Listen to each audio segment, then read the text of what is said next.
What's up, horror fans? This is your boy, Crypt Keeper.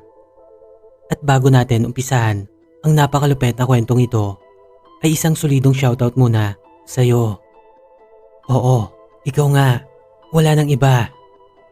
At kung hindi ka pa nakasubscribe, ay pindutin mo na ang subscribe button at isama mo na rin ang notification bell para lagi kang updated sa Creepy Noise Stories. Anyway, umpisahan na natin ang aswangan.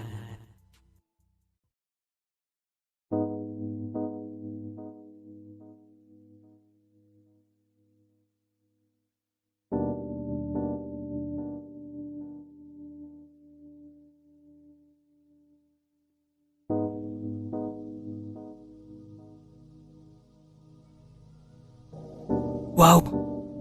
Ang astig nito, Dante! Ang ganda ng pagkakayari. Mabuti naman at nagustuhan mo.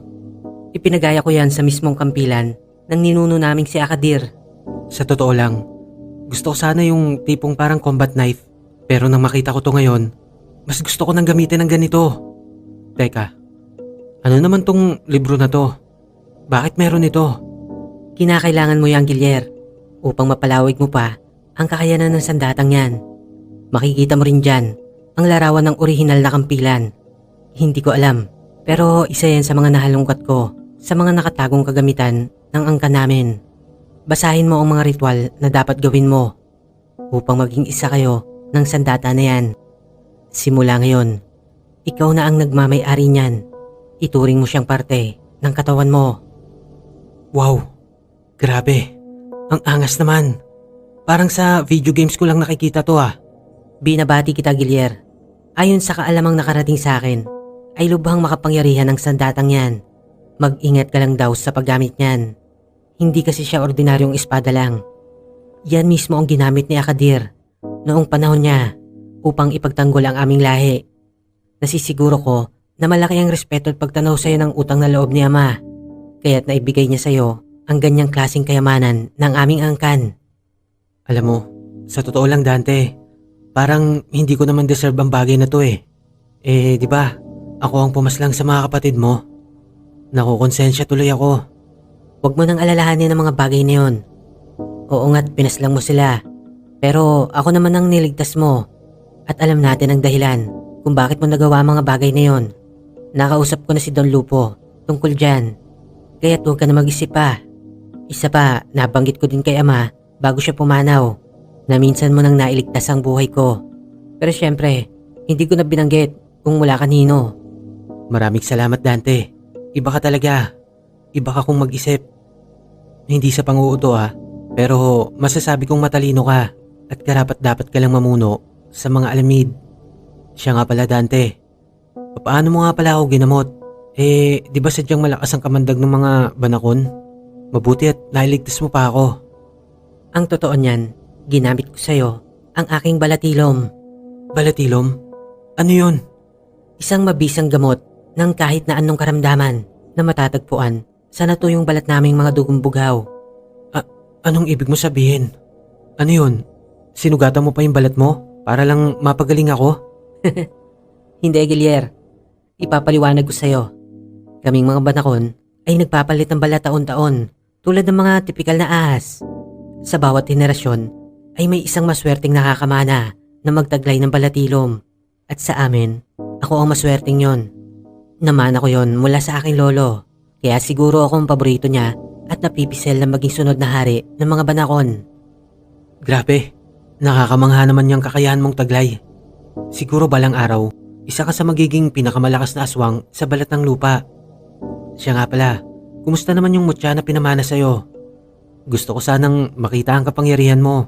Panigurado, kasing angas yan ng kay Haring Procoso.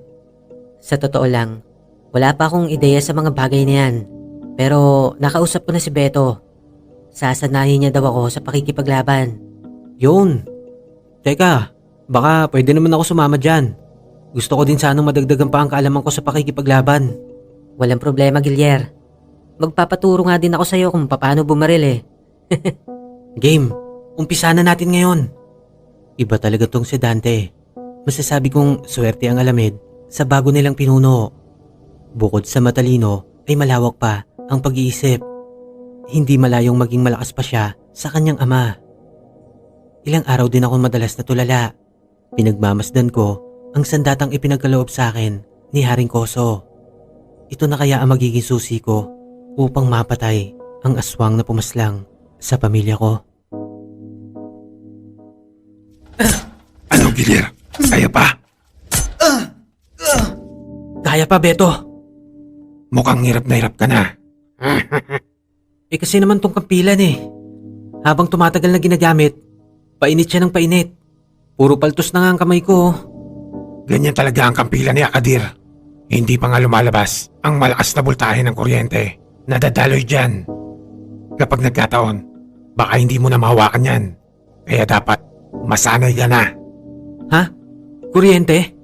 Bakit may ganun? Paano ko magagamit to ng maayos kung makukuryente ako? Kaya mo yung Gilir. Basta, magtiwala ka lang sa sarili mo. Sige, Teka lang, sayan. Beto. Time first. Mainit pa Teka lang. Ni sa hinuwa ay hindi ko akalain na magiging close din kami ni Beto. Hindi kasi naging maganda ang una naming pagtatagpo. Pero ito, siya pa mismo ang nagsasanay sa akin ngayon. Ang totoo niyan, tinamaan ng drama si Kumag. Kinausap ko kasi siya ng masinsinan. Ang sabi ko ay mas karapat dapat siya na magtaglay ng kampilan. Siya naman kasi talaga ang pinunong mandirigma ng mga Alamid. Sinabi ko rin na hindi ko talaga deserve ang sandatang yon. Napangiti si Kumag at bahagyang binatukan pa ako. Nirerespeto at ginagalang niya daw ang desisyon ng pumanaw na Haring Koso. Masaya daw siya na sa akin napunta ang kampilan kesa naman daw sa iba. Isa pa, hindi na daw ako iba sa kanya. Nung mga sandaling yon, medyo tinamaan din ako. May kadramahan din palang tinatago si Ungas.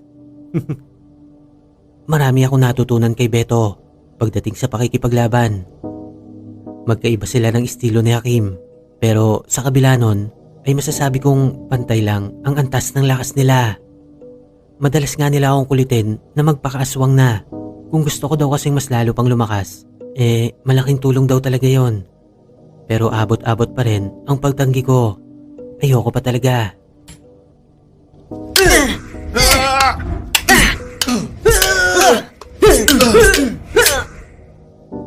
Grabe, natulala ako sa taglay na lakas ni Dante. Kitang-kita ko yon sa pagsasanay namin. Minsan ay napapalabas niya ang espiritual na kapangyarihan ng mutya. Kinilabutan ako nang makita ko na naman yung parang kaluluwa ni kamatayan. Pero di gaya ng Haring Koso, hindi pa yun mapanatili ni Dante sa kanyang tabi. Mabilis din itong naglalaho. Kasunod naman nun ang mabilis na panghihina ni Dante. Kung minsan pa nga ay hinihimatay siya.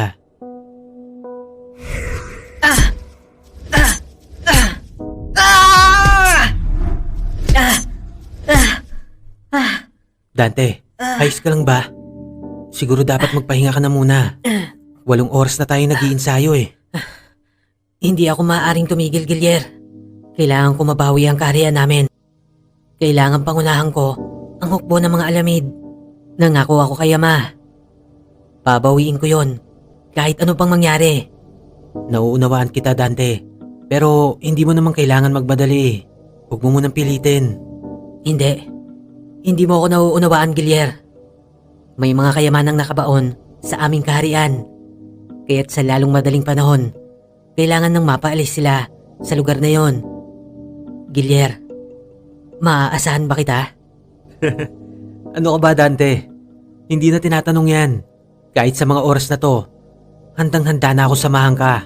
Isa pa, gusto ko na rin masubukan tong kampilan Maraming salamat, Gilir. Laking pasasalamat ko talaga na nakilala ko kayo. Siya nga pala, magkwento ka naman tungkol sa buhay mo. Gusto pa sana kitang makilala ng lubos. Dahil sa naging malapit na kami ni Dante, ay ikinuwento ko na rin sa kanya ang nakaraan ko. Pero syempre, hindi tungkol sa pamilya ko at sa binabala kong paghihigante.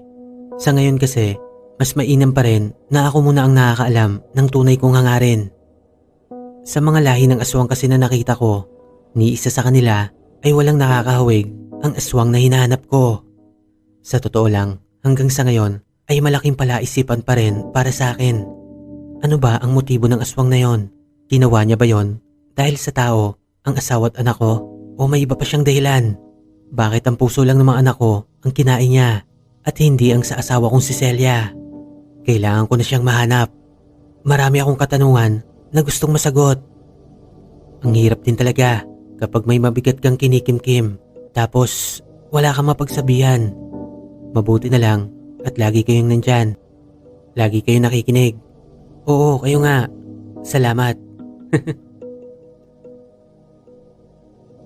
Gilier, ano? Nakapagpasya ka na ba? Sabihin mo lang at ako na mismo ang kakagat sa'yo. Huwag mo sabihin papayag ka maging awangan. Nakita mo naman, mababagal ang mga yan. Sadyang malaki lang. Aanhin mo naman ang bilis kung malakas ang kalaban. Kaya kung ako sa'yo, Gilier, awangan ang piliin mo. Aba, aanin mo ang lakas. Kung hindi ka naman makakatama, mas lamang pa rin kapag dinadaan sa bilis. Mabilis nga, pero mabilis din naman namamatay. Kapag naging awangan ka, Gilier, 200 taon ang pinakamababa mong buhay. Ha? Anong ibig mo sabihin, Hakim? Sa amin kasi, Ang mga nagnanais ng mahabang buhay ay ang mga takot mamatay. Kaya takot sa labanan, laging umiiwas. wala akong iniiwasang laban, Beto. Kahit saan tayo makarating at kahit sino pa ang kalaban. Nako, palusot ka pa eh. Kaya nga mahaba ang buhay niyong mga awangan eh. Basta, dapat maging awangan si Gilier dahil bataan siya ni Don Lupo. Tama na yan, oy. Baka magkapikunan pa kayong dalawa, ah. Ang pasya ko, gaya pa rin ng dati. Ayokong maging aswang. Kontento na ako sa pagiging tao. At kung papipiliin ako sa pagitan ng mga lahi nyo, ay yun pa rin ang isasagot ko. Gilier, hindi ba't gusto mo pang lumakas? Ito ang tanging paraan upang makamit mo yun. Ang maging katulad namin. Marahil ay tama ka, Hakim. Hindi pa naman ako nagsasalita ng tapos. Pero sa ngayon, mananatili muna ako sa kapasyahan kong ito. Pasaway talaga tong dalawa. Halos araw-araw akong kinukulit. Sa totoo lang, nagpapasalamat ako at nakilala ko ang mga ungas na to. Para kasing nagkaroon ulit ng sigla ang buhay ko. Hindi ko alam, pero parang sila Don Lupo na ang naging pamilya ko. Tapos ngayon, dumagdag pa si Dante. Teka, don't get me wrong ha. Mali ang iniisip nyo, hindi ako bakla. Dati kasi, sobrang dilim ng buhay ko, lalo na yung nasa piitan ako. May mga naging kaibigan naman ako doon, kaso iilan lang. Mas marami ang naging kaaway. Hindi naman ako bayolenteng tao, kaso anong gagawin ko kung ako na mismo ang nilalapitan ng gulo? Siguro nga, kahit saan ako magpunta, hindi ko na matatakasan ang marahas na mundo. Pero laban lang, Gilier. Alam kong may dahilan ang lahat ng nangyayaring to. Payapang lumipas ang ilang araw. Ganun pa rin ang ginawa namin. Hindi kami tumigil sa pagsasanay ni Dante. Ang problema ko lang, yung kamay ko. Halos malapnos na. Habang tumatagal kasi, halos hindi ko na mahawakan ang kampila ni Akadir. Painit kasi ito ng painit. Kung dati, nagagamit ko siya ng 8 oras ng pagsasanay. Pero ngayon, hindi na umaabot ng 1 oras. Takte, papaano ko kaya magagamit ito sa labanan? Ano pang silbi nito kung hindi ko mahahawakan? Sinubukan ko din magsuot ng gloves, pero nalulusaw din yon. Buisit. Gilier, tinapos mo bang basahin ang libro? Ha? Hindi pa. Hindi pa nga ako nangangalahati dun eh. Ayon kasi sa nabasa ko, kailangan mo matapos ang ritual na isinasagawa patungkol sa kampilan. Kapag hindi mo nagawa yon, ay hindi mo talaga magagamit yan. Teka nga, nagawa mo na ba yung 3 araw na pag-aayuno at pagdarasal habang nakakulong sa kuweba? Ayun oh? Hindi eh. Asar, bakit ba kailangan may ganun pa? Ang arte naman itong sandatang to. Pag ako nabwisit, ibibigay ko na lang to kay Beto eh. Ang hassle. Pero nang muling sumagi sa isip ko, ang aswang na pumaslang sa pamilya ko, ay muli ako nagkaroon ng lakas upang ipagpatuloy ang lahat. Paano, Gilyar? Babalikan ka na lang namin matapos ang 3 araw. Pero huwag ka mag-alala. Mag-iiwan ako ng ilang tao dito sa labas upang bantayan ka. Kahit wag na Dante, ayos lang naman ako sa loob ng kuweba. Sigurado ka ba, Gilier? Paano kung may lumabas dyan na higanting ahas? O kaya, sandamakmak na kobra? Ahas? Hindi naman siguro. At Huwag saka... ka mag-alala, Gilyar. Siniguro kung wala nang kahit na ano dyan sa loob ng kuweba. Lahat ng ahas na nandyan ay kinausap ko na. Pinalabas ko na silang lahat. Pinalabas? Paano mong ginawa yon? Nakakausap mo ba yung ahas? Nagtaka ka pa. Nakalimutan mo na yatang banakunden si Haring Dante. Oo nga pala, nakalimutan ko. Sorry naman. Hindi ko kasi maiwasang kilabutan kapag nakakita ako ng ahas. Ewan ko ba, simula bata ako, takot na ako sa mga nilalang na yon. Nag-umpisa na ako lumakad papasok sa loob ng kuweba.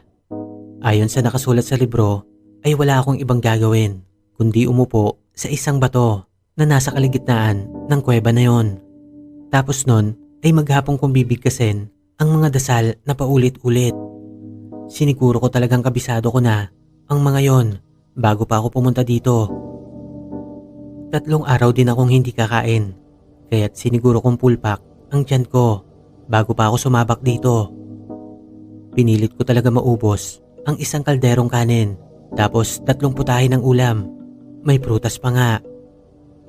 Buti na lang pwede magbaon ng tubig, pero dapat patak lang daw.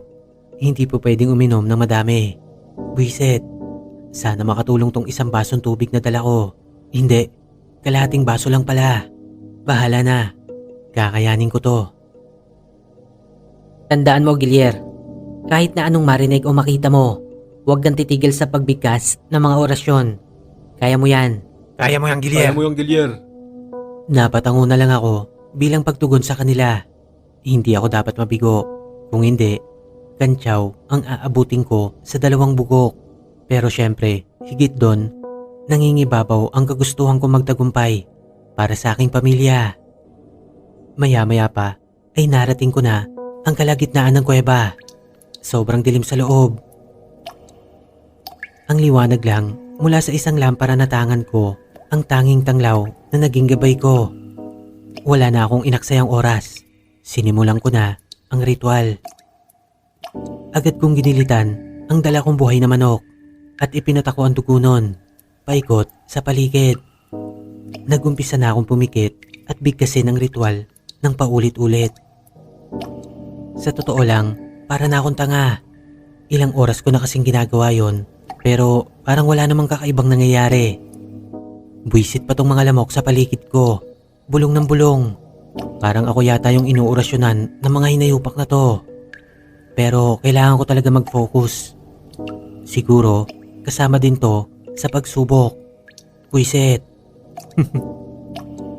Maya-maya ay nakaramdam ako ng kakaiba. Feeling ko, lumulutang ako sa kalawakan. Wala akong ibang makita, kundi mga kumukuti-kutitap na bituin sa paligid. Literal, para talaga akong lumilipad sa kalawakan. Ano kayang nangyayari? Utek, baka makarating na ako sa Mars nito ah. Hindi nga nagtagal, ay unti-unting nagliwanag ang paligid ko. Alam ko, nakapikit ako, pero nakikita ko ang paligid ko. Natanaw ko sa di kalayuan ang tila isang dambuhalang buhawi. Shit, papalapit na ito sa direksyon ko. Gusto ko sanang tumakbo, papalayo, pero hindi ko kontrolado ang katawan ko. Putek, bakit ganito? Bakit sinugod ko pa ang buhawing yon? Nagtaka ako dahil nang nasa harap na ako nun ay bigla itong naglaho. Kusang lumingon ang mga mata ko sa himpapawid. Putek, totoo ba tong mga nakikita ko? Anong klaseng mga nilalang to? Mga taong ibon? Hindi mabilang ang dami nila.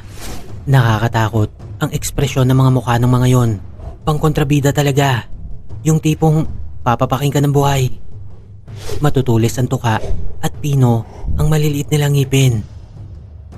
Napagtanto ko na nasa gitna ako ng isang digmaan. Teka, aatake sila sa akin. Napansin ko na may mga kasama din ako. Mga alamid? Nasaan kaya si Beto at Dante? Nabawasan ang kabog ng dibdib ko nang makita ko ang kampilan na tangan ng kanang kamay ko. Dama ko pa rin ang init nun, pero hindi na gaya ng dati na nakakapaso. Sa pagkakataong to ay sakto lang, kaya't nahahawakan ko siya. Ito na ang pagkakataon. Masusubukan ko na din ang tunay na kapangyarihan ng sandatang to. Namangha ako nang nakalundag ako ng napakataas. Halos naabot ko na ang ilang taong ibon sa ere. Buong lakas kong iwinasiwas ang kampilan tungo sa mga taong ibon na yon. Naalala ko tuloy bigla ang manok na ginilitan ko kanina. Ganon na ganon ang eksena. Sa bawat lundag ko ay tumatagal ako sa ere. Amazing! Mas lalo pa akong namangha nang mapansin kong tila may lumalabas na malakas na bultahe ng kuryente mula sa kampilan. Naisip ko, pwede ko kayang ipantira to sa kalaban? Grabe, ang galing ko. Sobrang bilis ko kumilos at halos walang takas ang bawat kalaban na abutin ko. Kitang-kita ko ang pagsirit ng dugo nila na halos bumuhos sa buo kong katawan. Habang tumatagal, lalong lumalakas ang kuryenteng taglay ng kampilan. Papula din ang papula ang kuryente na yon na tila tigang sa dugo. Siguro nga mas lumalakas yon sa bawat patak ng dugo na dumadapo sa kanya. Shit! Ang sakit nun ah! Damang-dama ko ang talas ng kuko ng kalaban. Tinamaan ako ng pag-atake noon. Ang daya, nararamdaman ko ang sakit. Pero hindi ko naman makontrol ang sarili ko. Patuloy pa rin ang pakikidigma ko kahit alanganin na. Maya-maya pa ay nagulantang ako nang saglit kong titigan ang kampilan. Rumihistro sa makinang at duguan na metal nun ang mukha ko. Takte, ang pangit ko. Doon ko napagtanto na nasa katauhan ako ng isang aswang. Hindi ko alam kung sino to, pero nakakakilabot talaga ang itsura niya.